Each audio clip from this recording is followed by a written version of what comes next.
Hey, Galaxy fans.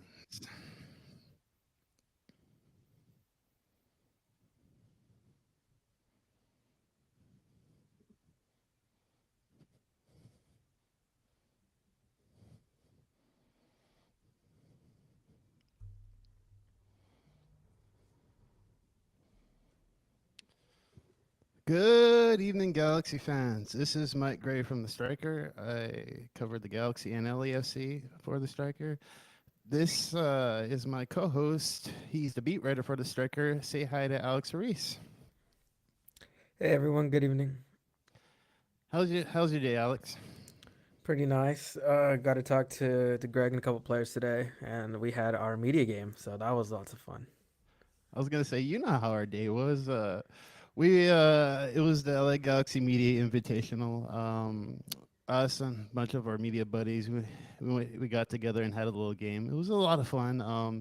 I got a bloody knee. I needed a ice bath or two, so that's why we delayed the game, or excuse me, delayed the broadcast by an hour later than usual. But we're feeling good. It's with all this stuff going on, sometimes it's nice to just kick a ball around, and we had some good laughs. And Andy Dosa took home the Golden Boot, so good for him. I salute you, sir. Um, I think I got a Golden Glove, but they didn't give one I out, know, so yeah, they that's should have cool. given you the Golden Glove. Shout out to Kevin and Vicky for setting this up. It was definitely a lot of fun to have, and just go out and play soccer, feel like little kids again. So I think that was definitely lots of fun. Yeah, but like Mike had a phenomenal outing as a goalkeeper, lots of great saves. Was good coming out of his box. Commanded the box very well, even though it was maybe like what 3 feet was the how big the box was.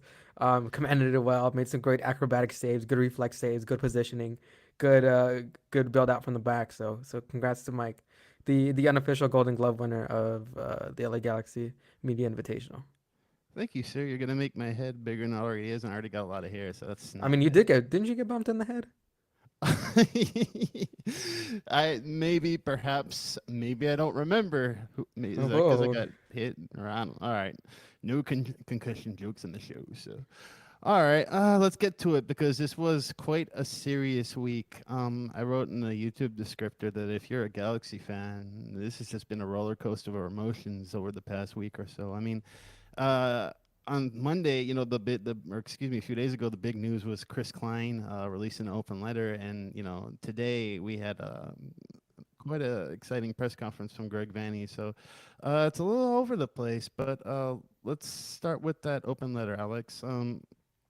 Basically, a few days ago, Galaxy President Chris Klein sent an email to season ticket members, and really the news was that he announced that if the club didn't meet expectations, I'm paraphrasing, but if they didn't meet expectations, that he would step down at the end of the season. There was a bit of confusion about what that meant exactly. When I took a look at it, it seemed pretty obvious that making the playoffs was last year, advancing in the playoffs. You have to figure out a minimum that means winning 2 playoff games. Now, he did mention today, Greg, about how this isn't a team, and he's referencing old Galaxy, but this isn't, a league now where you have 12 teams and the Galaxy are the clear spenders. You have ambitious teams all over the league. You have different play styles. Sometimes you have luck. There's a lot of things you need to do to get an MLS Cup, right? I mean, look at LAFC. They, as good as they were, they won that game with like blood and guts. If they weren't strong mentally, if they were that team during the Bradley era, they wouldn't have won that game. Like they earned that game. And so I can understand what where he's coming from it a little bit. And as far as just the optics for the club, pros and cons. Pro, he got everyone's attention. I wrote about how Will Kuntz had the potential to maybe change a few minds, and his reputation speaks for himself. But the Will Klein, or excuse me, Will Klein's, the Will Kuntz, the Will Kuntz hiring did not move the needle. I kind of wonder, if they had taken the Will Kuntz announcement and the news of Chris Klein and that season ticket or letter, and they sort of combined them into one. Yeah, I kind of wonder if that might have had a bigger impact. But but anyway, so the good news is that it got everyone's attention in a way that it hadn't before. where it hurts the club, and this is where I got to commend, the communications department, just the club in general. Bluff, a bluff can be a powerful tool when it's used properly. Part of the reason the Galaxy have never faced this sort of angst and sort of volume of just noise about Chris Klein before is because you know, they never acknowledged that him being in charge was a problem in the first place. And that meant everything from never making a formal announcement when he got that first extension to even this extension was just sort of drawn out as long as humanly possible. And it worked. I'm just saying it right now, it worked. But once the club acknowledged the supporters and their grievances, they simultaneously legitimized them. And so rather than putting out the fire, in a lot of ways, it actually forced it to just get bigger and bigger. So. Yeah, I mean, that letter, Will Kuntz being announced all came in less than a week, right? And all this with El Trafico kind of looming in the forefront of, hey, we're gonna get all this information out. When I was talking to supporter groups, Andrea Lasana from LA Riot Squad, I wrote about it in the Striker, kind of, a breakdown of, oh, this is gonna be a big statement for us not being at El Trafico. Some details from the supporter group meetings from last week, and kind of now this letter, because this letter wasn't something, or what Klein proposed about him potentially stepping down was not discussed in the supporter group's meeting. So this came out of the blue for them as well. They were unaware about that. They were also unaware about Klein, who also mentioned a 5-year plan under Vanny. They didn't know there was a 5-year plan. They were explained kind of how the organization worked, how everything was kind of Klein, and then Vanny ran everything from the club, whether that was the academy, whether that was the second team and the first team. Everything went through Greg Vanny, and you had other people like Will Kuntz, Jovan Karofsky, kind of under him, and there to kind of help support him. But Klein's main role was to kind of just give Vanny that support and get him what he needed to get the club going. But like you said, the benchmark now, I guess, for Klein to no longer be president of the Galaxy, I guess, is to be one and done in the playoffs. I think this team, everybody expected this team to be at least a playoff team. So they need to make the playoffs. But if they're one and done in the playoffs, then I think, is that enough to get Chris Klein out of there? I don't know, because again, he wasn't very too detailed about exactly what those goals were, but we're assuming it's, a little bit better, at least a Western Conference Finals appearance. I think that would be enough to be like, okay, there's some progress here.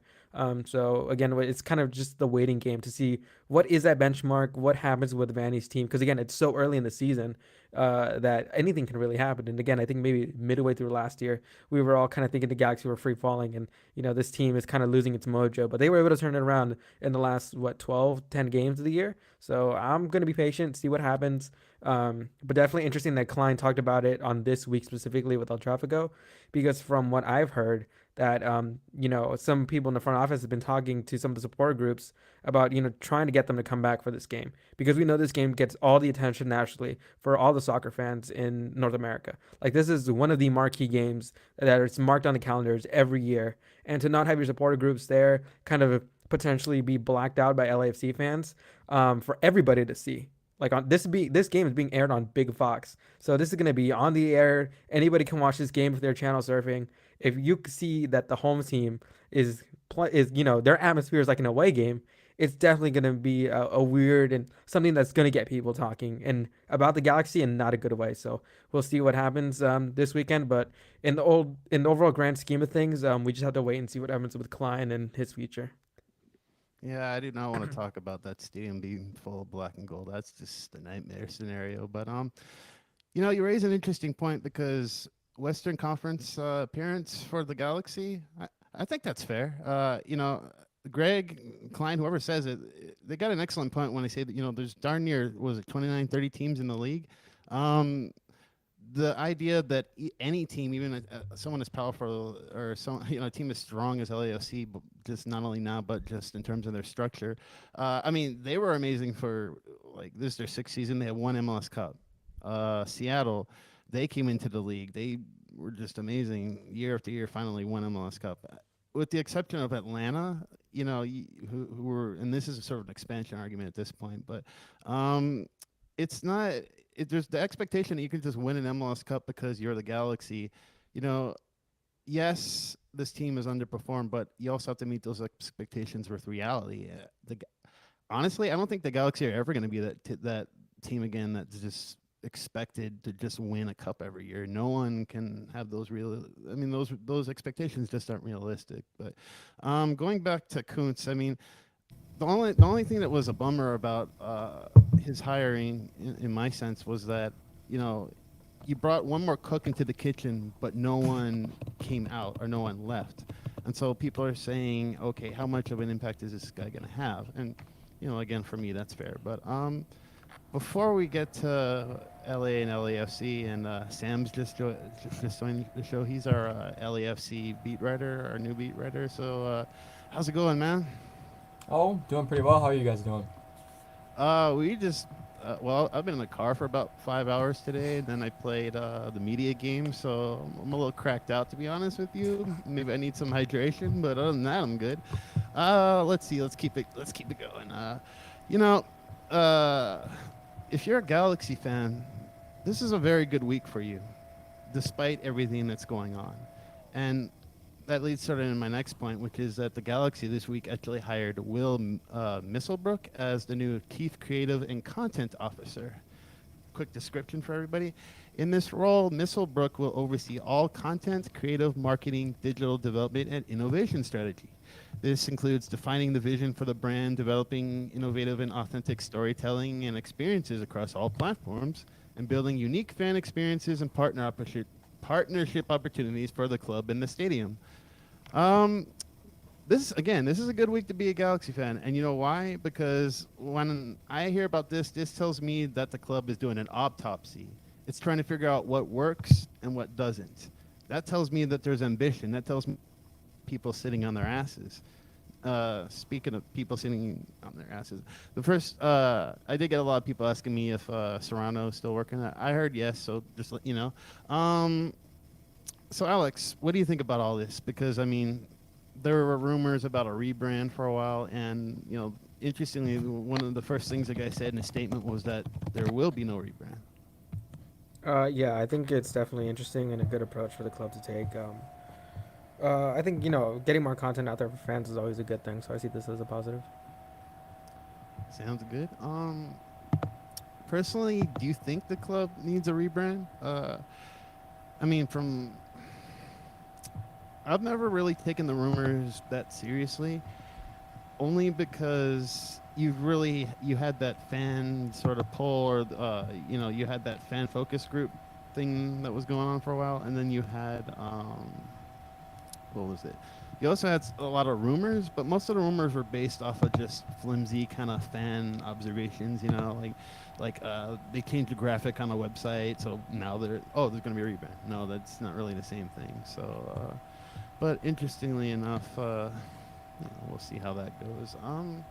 Now, actually, it's already 7:45, but we do have to talk about this real quick. At the press conference today, and we'll just narrow it down to Greg Vanny, but he had quite an interesting response when asked about the team and their slow start. He actually, do I have the quote? For me, it's total bullshit. That was his words, and then he went on to, let's see, what was it? And then he went on to talk a little bit about defending the team in the process. Now, before we go on to Sam, I just thought I would ask, do you think that Vanny's rant was legitimate, or do you think that he was maybe out of line a little bit? I mean, it makes sense. I think he's definitely frustrated because a lot of things are not going his way right now. But it's going to be interesting to see what goes on in these next couple of weeks, because obviously the attention's on this upcoming derby game, what happens afterwards, because again, Galaxy have to play Austin and Orlando and their tough opponents as well, so this could get worse if that's possible. But I definitely see that what he had to say was kind of justified, and the fact that look, everything that the club is doing and since he got there has been progress. And I understand the frustrations from the fans. I think he kind of mentioned it right during when he was talking. Look, first year we missed the playoffs barely, on the last match day. Then the second year we made the playoffs and almost beat LAFC. I think he said he felt like they outplayed LAFC in that playoff game. So he has a point there. I thought that as well.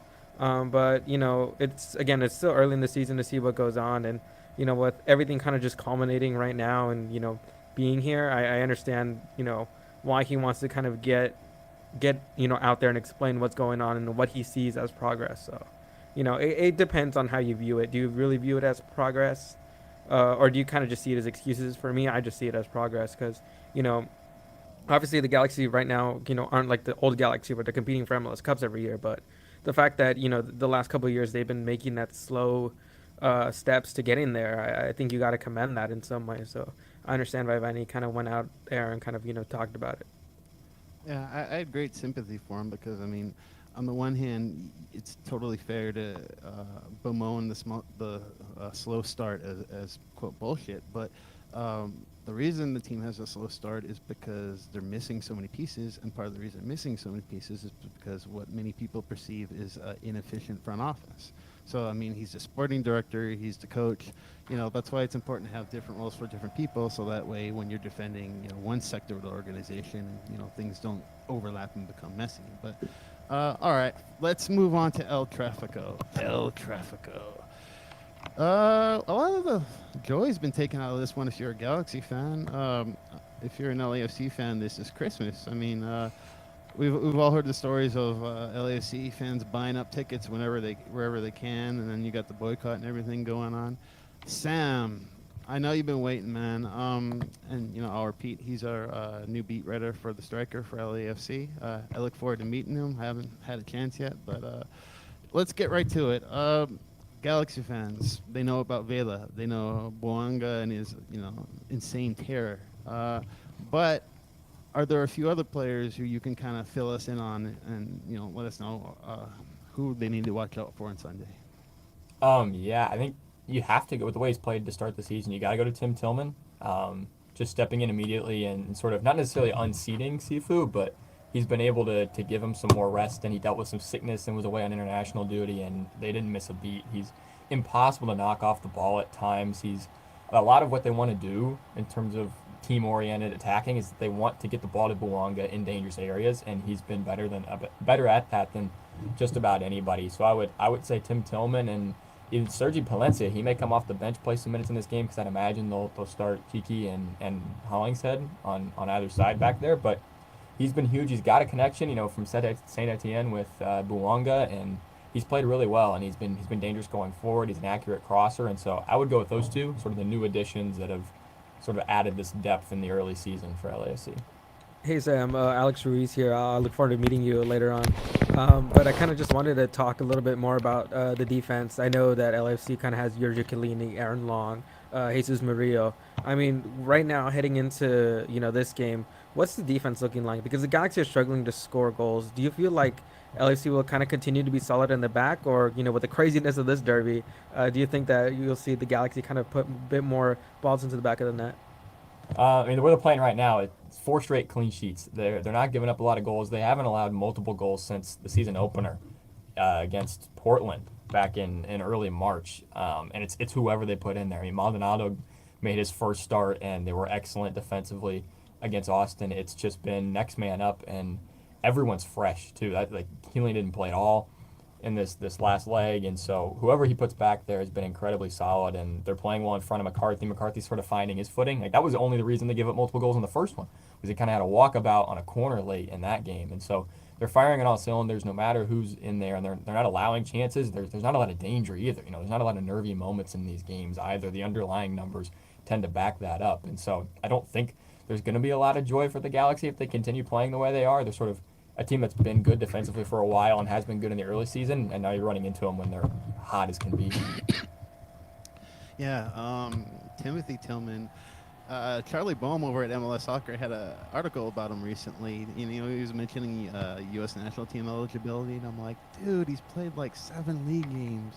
It's not going to get the LAFC haters feeling any better about the whole, league loves LAFC narrative. But anyway, let's move on. That's all the league and all the pundits have been talking about is how great LAFC is. But I want to know, are there any weaknesses or maybe perceived weaknesses in LAFC squad? Because we've got a bunch of Galaxy fans here. They're miserable. They're winless. They're going up against a team that's just basically toying with opponents at the moment, and they're trying to figure out how can the Galaxy possibly forget beating LAFC. How can you at least meet them to the challenge and compete against them competitively on Sunday? So this has started to turn around a little bit, but so I've talked about this thing all year, the oracle of expected assisted goals, where there's like a line of demarcation where if you're allowing more, at least you don't have a problem scoring goals, and if it's any less, then they can't. And so they've had trouble at times disorganizing teams, and Toronto's talked about how they've kind of lost some patience. They don't have the same rhythm or cohesion in attack, and like they kind of got their breakthrough because Buwanga just got tired of them not scoring, I guess. And now the floodgates have opened, and those last couple of games they scored 3 in their last 3. But that is something to be had. If the Galaxy can sit back, LAFC aren't exactly this well-oiled machine going forward yet, because even a lot of these goals, I mean, the Sifu goal bangs it in off both posts. Those Buwanga goals are just moments of brilliance. It's not necessarily something that the whole team is putting together, and so there is an inability at times to sort of sit back, be patient, and create goals through brilliant team play. And so that's something I think to watch for, is if Buwanga doesn't have it or nobody's pulling it, out of their bag, then I think the Galaxy have a shot. Yeah, and I think they're going to be at Dignity Health Sports Park. Obviously, with the supporters boycott, there will be a likelihood there's a lot of LAFC fans compared to last games here. Do you feel like it's trending in the direction of LAFC getting their first win at Dignity Health Sports Park? Because they have yet to beat the Galaxy there. It's been their fortress. And, right now that fortress looks very vulnerable. Yeah, if there was ever a time, it's Sunday. You think about just with the way each side's playing, the form would point toward LAFC, and even the rest at this point. Despite the congested schedule, no LAFC player is going to enter Sunday having played the full 90 in both games, and that includes John McCarthy.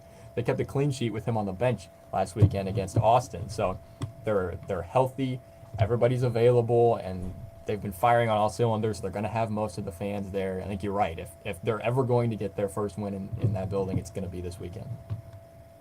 Yeah, and what's really damning in a way is you have a lot of people being smart about it and going, oh, this is, it would be so MLS for the Galaxy to get their first win.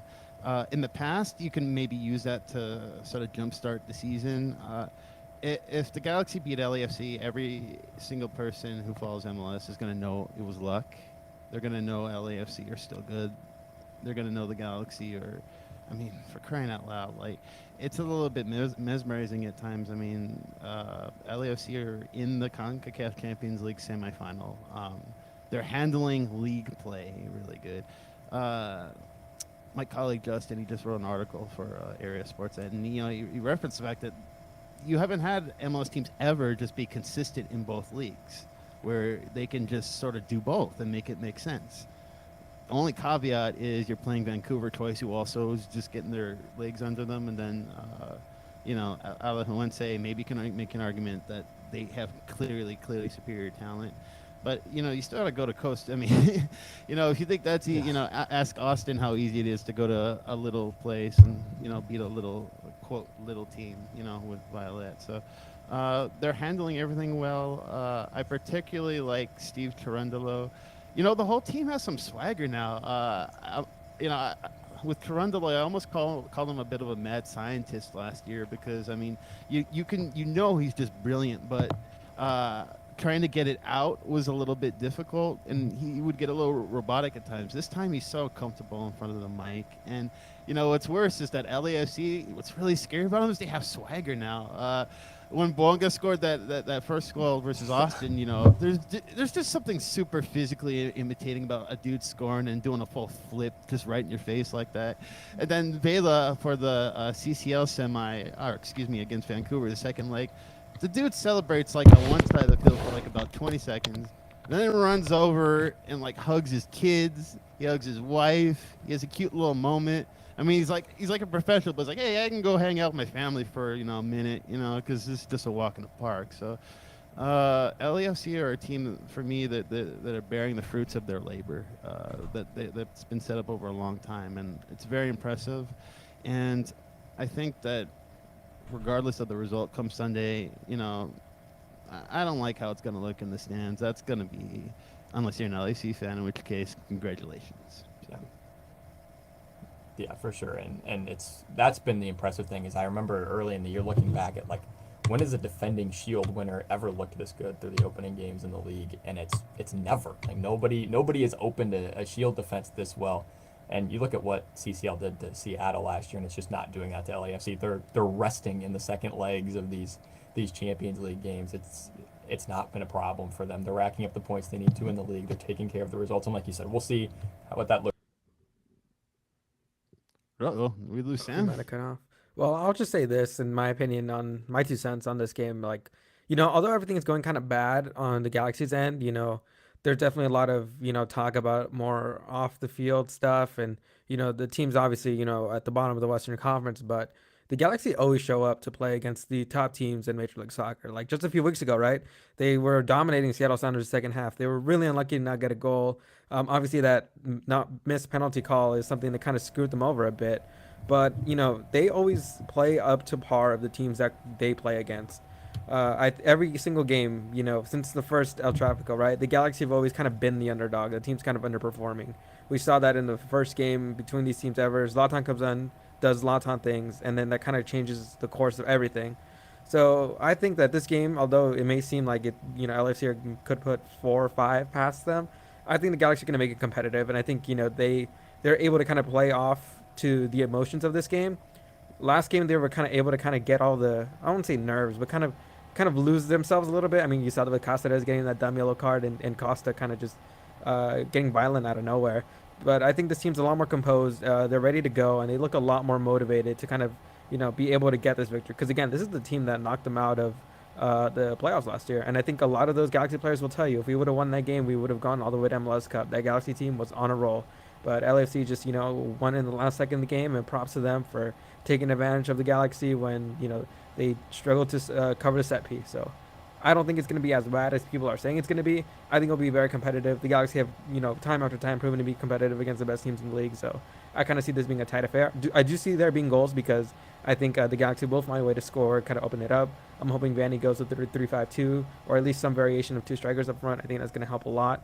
And, LAFC have Buanga and a bunch of other, Vela, I think, he could be, I think if he scores in this game, he could lead the series in most goals between these two teams. So, no more Zlatan, so Vela is kind of putting up the numbers now, and he always shows up for this game. So I feel like there's going to be goals in this game, and they'll definitely be entertaining. Again, this is just my opinion. I don't think it's going to be a blowout like everybody's saying, 3, 4, or 5 goals. Yeah, we have a mutual press box buddy who predicted it would be 7-1. So let's see. I what did I say? I said 5-1, and then she said there's not. Oh crap! That kind of narrowed it down, didn't I? And then all right. Let's see. It's 8:00. So before we take off, final predictions. What do you think the score is going to be? I'm going to go with what I told her, which is 5-1 LAFC, because let's just have some fun. I'll go 3-1 LAFC, but the Galaxy get the first goal. Okay. I can actually see that happening. More frustrations for Vanny if that's true. Actually, this might be kind of crazy to say because the Galaxy haven't been scoring, but I think it's going to be 3-3. I just have a feeling the Galaxy are kind of muster something out of there, whether that's Joveljic or Chicharito, maybe another midfielder kind of getting out there. I mean, Julian Aude is with the team now. I don't know if he'll get any minutes, but I think if he does, he'll make an impact. And obviously, LAFC have a bunch of goal-scoring threats, and they'll score. But I think the Galaxy in this game, I think there'll be a mistake with LAFC, and they'll take advantage of it, and they'll tie the game up. Kind of reminiscent to that, I think it was a 3-3 game a couple years ago where Kevin Cabral scored the game-tying goal. If you remember, I feel it'll have that kind of intensity and, be very reminiscent of that. So I think it'll be back and forth. That's still only one of the few Traficos I missed. I was someplace else. So, all right. Looks like that's all the time we have for tonight. It's 8:00. We got to go. So from me, Alex, and Sam, take it easy, and we'll see you at the stadium. Good night, everybody.